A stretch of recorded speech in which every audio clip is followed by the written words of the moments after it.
A very pleasant good morning, dear readers. Welcome back to my channel, English Mentor. Today, we are going to analyze the editorial of 2nd of November. So let us start this editorial in detail. The title of this editorial is Time for Action. मतलब time for action का meaning हो गया सही समय है कार्रवाई करने का या किसी भी काम को करने का। On the first in-person meeting of G20 summit, देखिए G20 क्या है? ग्रुप ऑफ 20 कंट्रीज, मतलब 20 जो देशों का एक समूह है उसको G20 बोला जाता है।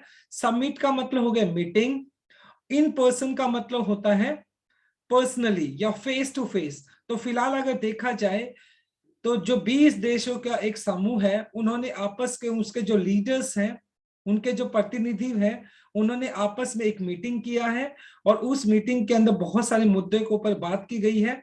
तो इसी बात को ध्यान में रखते हुए हम इस एडिटोरियल का स्टडी करने वाले हैं। So let us start this editorial in detail. The G20 meeting यानी ग्रुप ऑफ 20 नेशंस की बात की जाए, 20 देशों का जो समूह है, उनके जो लीडर्स हैं, उनकी एक मीटिंग हुई। has come मतलब आना, has come at a critical moment। Critical moment का मतलब बहुत ही इंपॉर्टेंट समय पर, यानी 20 देशों का जो फिलहाल एक मीटिंग हुआ है, ये एक बहुत ही क्रिटिकल टाइम पर, एक बहुत ही महत्वपूर्ण टाइम पर हुई है। फॉर द ग्लोबल वैश्विक पॉलिटिकल राजनीतिक इकोनॉमिक अर्थव्यवस्था, मतलब अगर पूरी की पूरी वैश्विक राजनीतिक और अर्थव्यवस्था को देखा जाए तो G20 का जो मीटिंग हुआ है, बहुत ही एग्जैक्ट टाइम पर, बहुत ही क्रिटिकल टाइम पर इसको किया गया है। At their first in-person meeting in 2 years, leaders of the G20 did not shy away from re-engaging with the biggest issues facing the global community today। मतलब अगर बात की जाए फिलहाल जो G20 यानी ग्रुप ऑफ 20 कंट्रीज की अगर बात की जाए, उनके जो लीडर्स हैं, उनके जो नेता हैं या लीडर्स हैं या रिप्रेजेंटेटिव्स हैं, प्रतिनिधि है, उनका जो मीटिंग हुआ है इन पर्सन का मतलब फेस टू फेस जो मीटिंग हुआ है, पिछले 2 सालों के अंदर कोविड की वजह से फेस टू फेस मीटिंग नहीं हो पाई थी। डिड नॉट शाई, और ये सारे के सारे लीडर्स हैं। डिड नॉट शाई का शाई अवे मतलब हो गया कतराना या शर्माना, मतलब उन्होंने किसी भी लीडर ने किसी भी तरह का कोई कतराया नहीं या किसी भी तरह की कोई शर्माया नहीं। फ्रॉम री इंगेज का मतलब पुनः दोबारा से एक दूसरे के साथ जुड़ते हुए विद द बिगेस्ट इश्यूज, और सभी के सभी ये जो 20 नेशंस हैं वो एक दूसरे के साथ जुड़े और उन्होंने बिगेस्ट इश्यूज, जो बड़े बड़े जो चैलेंजेस का सामना करना पड़ रहा है, जो दिक्कतें हैं, उनका सामना पूरी की पूरी ग्लोबल कम्युनिटी, वैश्विक जो कम्युनिटी है, समुदाय है, आज पूरी की पूरा जो वैश्विक या पूरा संसार है, जिन चैलेंजेस का सामना करना पड़ रहा है संसार को, उन सभी इश्यूज के ऊपर ये ग्रुप ऑफ 20 नेशंस हैं, इन्होंने इस पे क्या किया, एक दूसरे को रीएंगेज किया, उसके ऊपर बातचीत की, इंक्लूडिंग कोविड-19 पेंडेमिक। और सबसे बड़ा प्रॉब्लम तो जो है कोविड-19 पेंडेमिक महामारी है, उसके ऊपर उन्होंने उस विषय पे बातचीत की। क्लाइमेट चेंज, जलवायु परिवर्तन को लेकर बात की गई। एंड मेजर टैक्स अग्रीमेंट मतलब जो मल्टीनेशनल जो कंपनीज होती है, जो किसी पर्टिकुलर कंट्रीज के अंदर बिजनेस करती है, तो वो उसके ऊपर किस तरह का टैक्स लगाया जाता है, वो चीजों के ऊपर किस तरह का टैक्स लगाती है, तो उन चीजों को लेकर भी बात की गई। एंड स्टेप का मतलब कदम उठाना। टू एड्रेस का मतलब यहाँ पर to face concerns regarding global economic growth and stability, और एट द सेम टाइम मतलब किस तरह के स्टेप्स उठाने चाहिए जिससे कि जो कंसर्न है, जो चिंताएं बनी हुई है ग्लोबल वैश्विक इकोनॉमिक अर्थव्यवस्था की जो ग्रोथ है उसको लेकर एंड स्टेबिलिटी को लेकर, क्योंकि कोविड की वजह से पूरी दुनिया के अंदर जो इकोनॉमिक ग्रोथ है, अर्थव्यवस्था की जो प्रोग्रेस है वो बहुत कम हुई। एट द सेम टाइम दुनिया की हर एक अगर बात की जाए जो इकोनॉमी है वो अनस्टेबल दिखाई पड़ती है, स्टेबल नहीं दिखाई पड़ती है। तो किस तरीके से उसको स्टेबल किया जा सकता है, किस तरीके से इकोनॉमी को ग्रो किया जा सकता है, ये बहुत सारे इश्यूज थे जिनके अंदर G20 मीटिंग के अंदर इन सभी इश्यूज को लेकर बात की गई। On coordinated efforts. कोऑर्डिनेटेड का मतलब होता है यूनिफाइड, यानी कि एक मत या एकजुट होकर।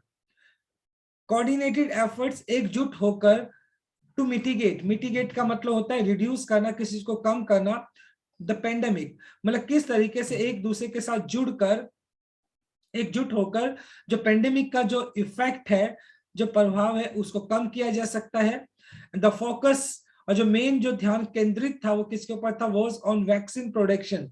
कोविड की जो वैक्सीन है उसका प्रोडक्शन किस तरीके से बढ़ाया जाए, एंड डिस्ट्रीब्यूशन, और किस तरीके से उन वैक्सीन का बंटवारा किया जाए, विद द एश्योरेंस, एश्योरेंस का मतलब विश्वास दिलाना, कॉन्फिडेंसेस, और द सपोर्ट टू WHO, और किस तरीके से WHO की हेल्प की जाए, उसका सपोर्ट किया जाए। टारगेट ऑफ इनएक्यूलेटिंग, इनएक्यूलेट का मतलब होता है इंजेक्ट करना, इंजेक्शन लगाना, 40% और more the global population against कोविड-19 बाय 2021।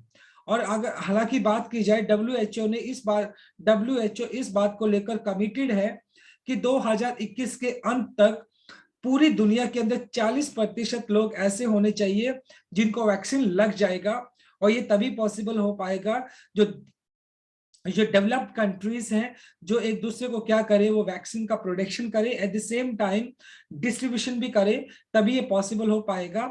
एंड एटलीस्ट 70% बाय 22, और 2022 तक, मतलब जो WHO उसका कमिटमेंट है कि वो 70% तक अगर बात की जाए पूरी दुनिया के अंदर इनएक्यूलेशन कर देगा, इंजेक्शन लगा देगा, और कोविड-19 मतलब जो लोगों को 70% पॉपुलेशन जो पूरी दुनिया के उसको वैक्सीनेट कर दिया जाएगा। तो ऐसा WHO का मानना है, right. This is a very first slide. Now let us discuss the grammar concept. Has come आपका प्रेजेंट परफेक्ट हो गया, हैज के बाद आपने थर्ड फॉर्म यूज कर लिया। टू एड्रेस आपका इन्फिनिटिव केस हो गया, 2+V1 आपने यूज कर लिया।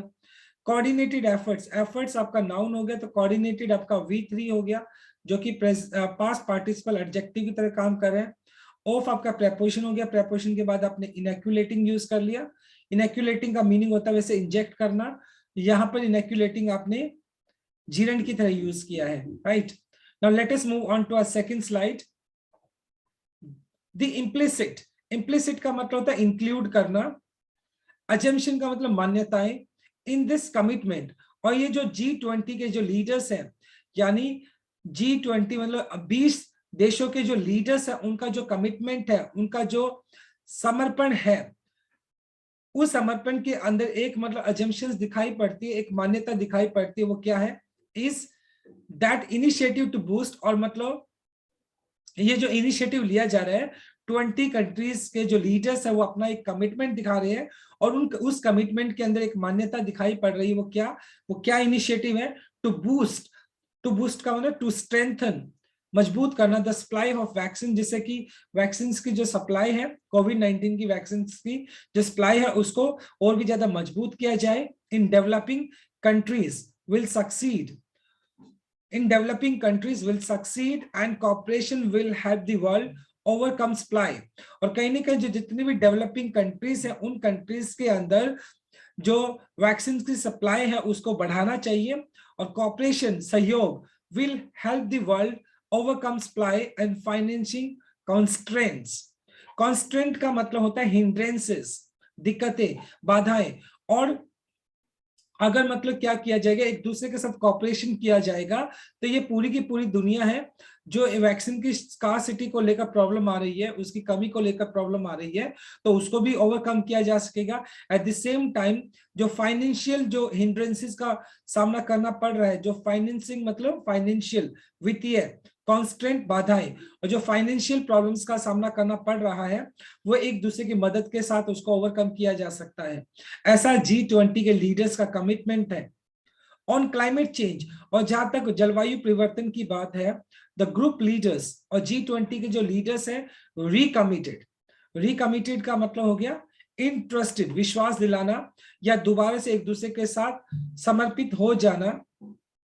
their nations to providing 100 billion a year towards adaptation, mitigation and green technologies focusing on needs of developing countries। और कहीं ना कहीं ये G20 के जो लीडर्स हैं, उन्होंने अपने आप को रिकमिट किया, और उन्होंने क्या किया है, मतलब वो क्या करेंगे, 100 बिलियन डॉलर्स को क्या करेंगे, प्रोवाइड करेंगे हर साल। अडाप्टेशन का मतलब लागू करना, मिटिगेशन का मतलब किसी चीज को कम करना, ग्रीन टेक्नोलॉजीज मतलब उन टेक्नोलॉजीज का यूज किया जाएगा जिससे कि पॉल्यूशन को कम किया जा सके। फोकसिंग ऑन, और उसका मुख्य जो केंद्र रहेगा, नीड ऑफ डेवलपिंग कंट्रीज, मतलब जो डेवलपिंग कंट्रीज है उनके अंदर उन टेक्नोलॉजीज को यूज किया जाएगा जिनके अंदर पॉल्यूशन को कम किया जा सके। ग्रीन टेक्नोलॉजी का मतलब जिससे हमारा जो इन्वायरमेंट है, उन टेक्नोलॉजीज को यूज किया जाएगा जिससे हमारा जो इन्वायरमेंट है वो और भी ज्यादा मजबूत हो, और भी ज्यादा ग्रीन हो, और पोल्यूशन वहां से कम किया जा सके। However, हालांकि इन दिस स्पेयर, स्पेयर का मतलब यहाँ पर रीजन, क्षेत्र कह सकते हो, हालांकि इस क्षेत्र में a divergence of views still exist across, divergence का मतलब डिफरेंसेस कह सकते हो, स्टिल एग्जिस्ट, और मतलब हालांकि इस संदर्भ में अगर बात की जाए तो फिलहाल जो आइडियाज हैं, जो व्यूज हैं, सभी के व्यूज है उसमें भी मतभेद दिखाई पड़ता, अलग अलग मतलब डाइवर्जेंस दिखाई पड़ता है, अलग अलग व्यूज दिखाई पड़ते हैं, चाहे वो डेवलपिंग कंट्री को लेकर हो, चाहे डेवलप नेशन को लेकर हो, विकासशील और विकसित देशों को लेकर हो, तो उनके जो व्यूज है उनके अंदर भी क्या दिखाई पड़ता है, एक तरीके से फर्क दिखाई पड़ता है, अंतर दिखाई पड़ता है। अहेड ऑफ द समिट, मतलब ये जो मीटिंग है उस मीटिंग से पहले, द 2021 की अगर बात की जाए, क्लाइमेट कॉन्फ्रेंस इन ग्लासगो के अंदर ये जो एक मीटिंग होना है 2021 की अगर बात की जाए, तो उस मीटिंग से पहले इंडिया हैड्स रिजेक्टेड, इंडिया ने साफ साफ मना कर दिया था, the call to announce a target of zero emission. तो इंडिया ने जीरो इमिशन, इमिशन का मतलब हो गया एक तरीके से एक्सपेलिंग का मतलब उत्सर्जन। तो इंडिया ने मतलब ये चीज साफ साफ मना कर दी थी कि 2021 तक इंडिया जो जीरो एमिशन का टारगेट है उसका पूरा नहीं कर सकती है। एमिशन का मतलब उत्सर्जन, जो पोल्यूशन होता है, जो स्मोक रिलीज होता है, उसको मतलब इंडिया ने ये साफ साफ मना कर दिया था कि मतलब 2021 तक इंडिया उस पर्टिकुलर टारगेट को अचीव नहीं कर पाएगा। प्राइम मिनिस्टर नरेंद्र मोदी, और जो हमारे प्राइम मिनिस्टर नरेंद्र मोदी है, दिखाई पड़ना, appears to have score a victory in this regard, और कहीं ना कहीं प्राइम मिनिस्टर जो हमारे उन मतलब हमारी जीत दिखाई पड़ती है इस विषय के अंदर, एज द पोस्ट समिट, क्योंकि समिट के बाद, मीटिंग के बाद कम्युनिके मतलब एन ऑफिशियल रिपोर्ट, एक ऑफिशियल रिपोर्ट के हिसाब से commits G20 to limiting global warming to 1.5 Celsius. देखिए, और G20 की जो ऑफिशियल रिपोर्ट्स है उसके हिसाब से जो G20 के जितने भी कंट्रीज होंगी उनको लिमिट करना होगा, ग्लोबल वार्मिंग को 1.5 सेल्सियस तक उनको कम करने के लिए वो सारे के सारे कमिटेड है। एंड आइडेंटिफाइड सस्टेनेबल का मतलब विच कैन बी मेंटेन्ड, और responsible consumption and production as critical enablers, और कहीं ना क्रिटिकल मतलब इंपॉर्टेंट, इनेबलर्स का मतलब लागू करने वाला। और जो G20 के जितने भी लीडर्स है, पर्टिकुलर कंट्रीज है, उनको क्या करना पड़ेगा, आइडेंटिफाई करने पड़ेगा सस्टेनेबल, मेंटेनेबल जिसको मेंटेन किया जा सकता है, रिस्पॉन्सिबल कंजप्शन मतलब जो एनर्जी का जो कंजप्शन होता है उसको क्या करना पड़ेगा, एक सस्टेनेबल एक तरीका निकालना पड़ेगा और प्रोड्यूस करना पड़ेगा, जिससे कि ग्लोबल वार्मिंग को 1.5% सेल्सियस तक क्या किया जा सके, उसको कम किया जा सके, as a critical leaders, critical enablers का मतलब लागू करने वाला। और ये G20 के जो जितने भी लीडर्स हैं, जितनी भी कंट्रीज हैं, उनको एज ए इंपॉर्टेंट इनेबलर्स कहीं ना कहीं एकजुट होकर 1.5 सेल्सियस तक का जो ग्लोबल वार्मिंग का जो रेट है उसको कम करना होगा। और ये सारी के सारी कंट्री एक दूसरे के साथ कमिटेड है इस बात को लेकर। So this is our second slide. Now let us discuss the grammar concept. देखिए, टू बूस्ट आपका 2+V1 आपका इन्फिनिटिव केस हो गया, रिकमिटेड आपका पास्ट इंडेफिनाइट हो गया, V2 आपने यूज कर लिया, डेवलपिंग नेशन आपका नाउन हो गया, तो डेवलपिंग आपका V1 प्लस ing जो कि प्रेजेंट पार्टिसिपल एडजेक्टिव है, और डेवलप्ड आपका V3 हो गया जो कि पास्ट पार्टिसिपल हो गया, एडजेक्टिव हो गया। हैड रिजेक्टेड, आपने हैड के बाद अपने थर्ड फॉर्म यूज कर लिया जो कि पास्ट परफेक्ट हो गया। टू हैव स्कोर्ड, ये इन्फिनिटिव परफेक्ट हो गया ये आपका, क्योंकि टू टू हैव आपका इन्फिनिटिव हो गया और हैव के बाद आपने थर्ड फॉर्म यूज कर लिया जो कि इन्फिनिटिव परफेक्ट हो गया आपका। Now let us move on to our third slide. The world community, और पूरी की पूरी जो वैश्विक अगर समुदाय की अगर बात की जाए, is on शेकियर footing.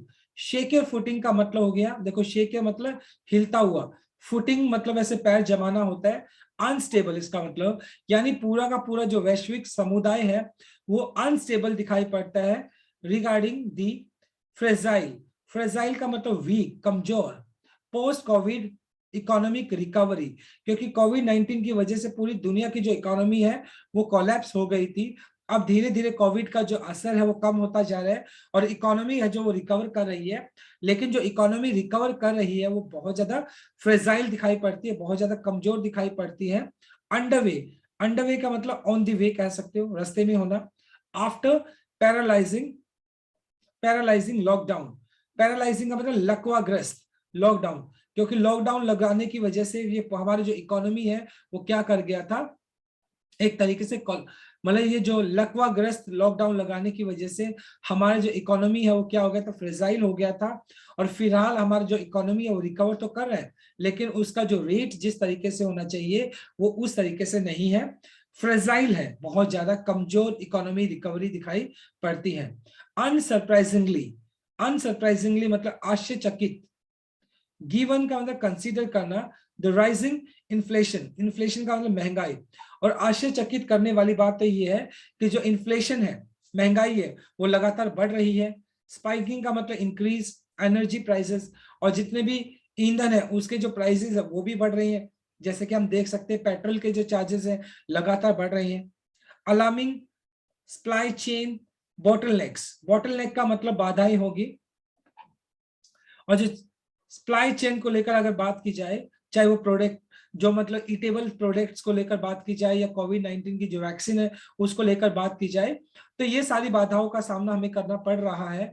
Ji leaders, G20 leaders, और जो G20 के जो लीडर्स हैं were quick to affirm, affirm का मतलब एंश्योर करना, सुनिश्चित करना, दैट नेशनल स्टिमुलस, स्टिमुलस का मतलब इंकरेजमेंट, प्रोत्साहन, policy would not be removed prematurely, prematurely मतलब before time.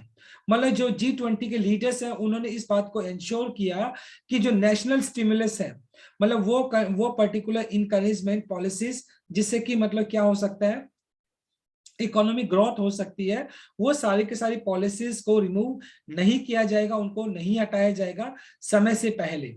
Even so it would remain a challenge to walk, हालांकि इस बात को भी मानना, इवन सो इसके बावजूद इट वुड रिमेन, हालांकि ये जो रहेगा, मतलब इन पॉलिसीज को साथ के साथ चलाना ये बहुत मुश्किल रहेगा। अ चैलेंज टू वॉक मतलब ये एक चैलेंज रहेगा, एक चुनौती रहेगी। The tight rope between preserving financial stability and fiscal sustainability, मतलब ये जो एक चैलेंज रहेगा ग्रोथ को मेंटेन करना, ये उस ठीक उस तरीके से रहेगा, मान लो कि आप एक रॉप के ऊपर चलने का काम कर रहे हो। आपने देखा होगा बहुत सारे लोग मतलब क्या करते हैं, जो खेल दिखाने वाले होते हैं, एक रॉप होती है उसके ऊपर चलते हैं बैलेंस करने के लिए, तो वो टाइट रॉप जैसा एक काम रहेगा। प्रिजर्विंग, प्रिजर्व का मतलब हो गया किसी चीज को सिक्योर करना, फाइनेंशियल आर्थिक स्टेबिलिटी का मतलब स्थिरता, मतलब कहीं ना कहीं एक बहुत बड़ा चैलेंज रहेगा, क्योंकि मतलब एक जो फाइनेंशियल जो स्टेबिलिटी है, हमारा जो आर्थिक जो स्थिरता है उसको प्रिजर्व करना, उसको सुरक्षित करना, eight the same time fiscal राजकोष, सस्टेनेबिलिटी का मतलब किसी चीज को मेंटेन करना, मतलब दो चीजें रहेंगी। एक तो हमारे जो फाइनेंशियल जो आर्थिक स्टेबिलिटी है, सुरक्षित आर्थिक जो हमारी स्थिरता है उसको सुरक्षित करना, एट द सेम टाइम जो राजकोष है हमारा सस्टेनेबिलिटी उसको मेंटेन करना बड़ा मुश्किल रहेगा। परहैप्स शायद in a bid to avoid potentially, potentially मतलब संभावित है, डेबिलिटेटिंग वोवल्स, डेबिलिटेटिंग का मतलब वीक, वीकनेस कमजोर, वोवल का मतलब उतार चढ़ाव, अनस्टेडी इन ग्लोबल फाइनेंस, और पूरे के पूरे ग्लोबल फाइनेंस की अगर बात की जाए, वैश्विक आर्थिक वैश्विक आर्थिक स्थिति की बात की जाए तो वो बहुत ज्यादा कमजोर है और उसमें बहुत सारा उतार चढ़ाव देखने को मिल रहा है। द G20 लीडरशिप और G20 के जो लीडर्स हैं अग्री टू स्लैब, वो एक बात पर सहमत होते हैं, to slab multinational with a minimum 50% tax to create.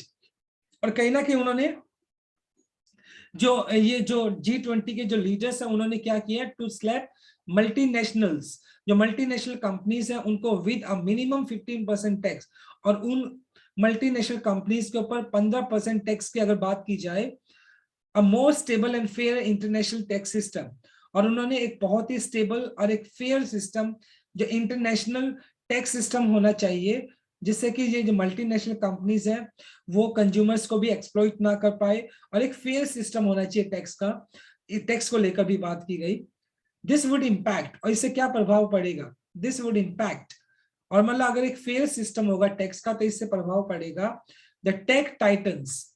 Take मतलब तकनीकी, टाइटन्स का मतलब यहाँ पे जाइंट हो गया, जो लीडर्स है या जो दिग्गज है, तकनीकी दिग्गज है ऑफ सिलिकॉन वैली। सिलिकॉन, देखो ये क्या है, सिलिकॉन वैली वैसे कैलिफोर्निया अमेरिका के अंदर आता है, जो कि टेक्नोलॉजी के लिए जाना जाता है। As this initiative would make harder for such companies to benefit from locating themselves in the relatively low tax jurisdiction. Low tax jurisdiction का मतलब है टेरिटरी। और अगर इन केस मतलब एक फेयर सिस्टम बना दिया जाएगा, एक टैक्स का एक फेयर सिस्टम बना दिया जाएगा, तो इनसे क्या फर्क पड़ेगा, ये जो मल्टीनेशनल कंपनीज है तो क्या होगा, उनके लिए थोड़ा मुश्किल होगा इन कंपनीज के लिए बेनिफिट कमाना और अपने आप को लोकेट करना उन पर्टिकुलर लोकेशंस के अंदर जहां पर टैक्स का जो रेट है वो बहुत ज्यादा कम है। तो उन पर्टिकुलर लोकेशंस में ये जो मल्टीनेशनल कंपनीज हैं उनका मतलब वहां पर जमाना अपना बड़ा मुश्किल हो जाएगा। क्यों? क्योंकि वो ज्यादा टैक्स वहां से चार्ज नहीं कर पाएंगी। तो इन सारी चीजों को लेकर G20 के लीडर्स ने बातचीत की और अलग अलग तरीके निकालने की कोशिश की जिससे कि अर्थव्यवस्था को इंप्रूव किया जा सके, उसको मजबूत किया जा सके। Right, so this is a third slide. Now let us discuss the grammar concept. Shake A footing, footing आपका वैसे V1 प्लस आईएनजी, जीरेंड नाउन हो गया आपका, शेकेर आपका हो गया, ये कंपैरेटिव डिग्री हो गया आपका। टू अफर्म, 2 प्लस V1 आपने इन्फिनेटिव केस यूज कर लिया। वोवल्स आपका नाउन हो गया, तो डेबिलिटेटिंग आपका V1 plus ING, present participle adjective हो गया ये आपका। और वुड इम्पैक्ट, वुड आपका मॉडल वर्ब हो गया, उसके बाद इम्पैक्ट आपने V1 यूज कर लिया। जनरली मॉडल वर्ब अपने साथ V1 लेकर चलता है। फ्रॉम लोकेटिंग, फ्रॉम आपका प्रेपोजिशन हो गया, और उसके बाद आपने V1 प्लस आईएनजी जो कि आपने जीरेंड यूज कर लिया। Right, now let us move on to a last slide, slide number 4। This OECD का मतलब हो गया the organisation for economic cooperation and development. ये जो पर्टिकुलर ऑर्गेनाइजेशन की अगर बात की जाए, लेड अग्रसित करना, आगे लेकर जाना, reforms change, enjoy the support of 136 countries. और मतलब जो रिफॉर्म्स किए गए हैं, जो चेंजेस किए गए हैं organisation for economic cooperation and development के तहत जो रिफॉर्म्स किए गए हैं, तो उस पर्टिकुलर ऑर्गेनाइजेशन के अंदर 136 कंट्रीज क्या करती है, उन चेंजेस को क्या करती है, एंजॉय करती है और सपोर्ट करती है कि इस तरह के चेंजेस किए जाने चाहिए OECD के अनुसार। विच अकाउंट फॉर का responsible for more than 90% of global GDP, global वैश्विक GDP, gross domestic production, gross domestic production. अब पूरी दुनिया का अगर ग्रॉस डोमेस्टिक प्रोडक्शन की अगर बात की जाए तो उसका 90% जो है वो OECD के तहत आता है, and is likely to enter into force in 2023 और आफ्टर। और मतलब, और ये जो मतलब OECD के तहत जो मतलब जो रिफॉर्म्स किए गए हैं, वो रिफॉर्म्स क्या कहेंगे, एंटर इनटू फोर्स का लागू हो जाना। 2023 से वो जो रिफॉर्म्स है उनको लागू कर दिया जाएगा।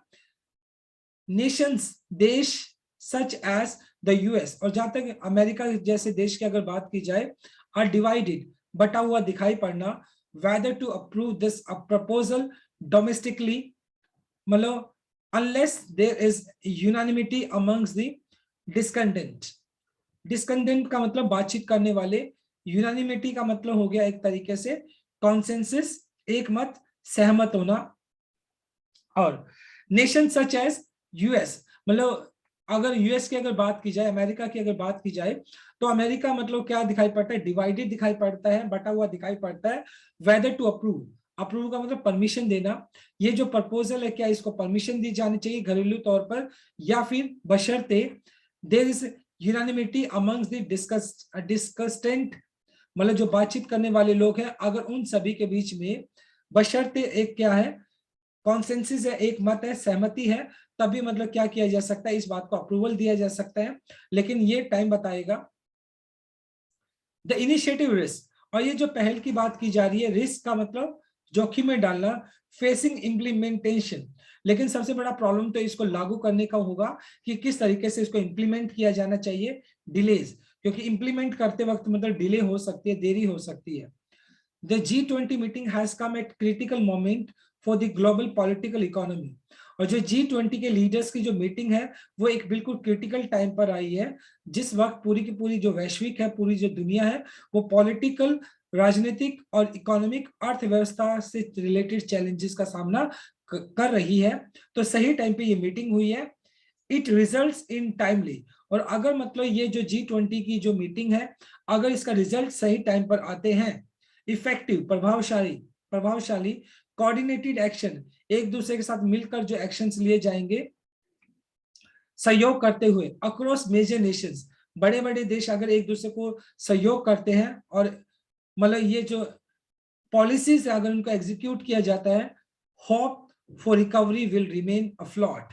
अफ्लोट का मतलब ड्रिफ्टिंग, तैरना, और मतलब ये जो रिकवरी है, कहीं ना कहीं हम जो इकोनॉमी की रिकवरी चाहते हैं, अर्थव्यवस्था के अंदर जो हम रिकवरी चाहते हैं, पूर्ति चाहते हैं, रिमेन अफ्लोट, और कहीं ना कहीं वो पूर्ति हमें, वो उम्मीद हमें दिखाई पड़ती है कि अगर इन पॉलिसीज को प्रॉपर तरीके से अगर एग्जीक्यूट किया गया, एट द सेम टाइम ये सारे के सारे जो कंट्रीज है अगर एक दूसरे का सहयोग करते हैं, तो डेफिनेटली सी बात है जो हमारी अर्थव्यवस्था इतनी ज्यादा कोलैप्स हो गई थी, उस अर्थव्यवस्था को क्या किया जा सकेगा, रिकवर किया जा सकेगा, टाइमली उसको रिकवर किया जा सकेगा। राइट, बहुत ही अच्छा आर्टिकल था आज का।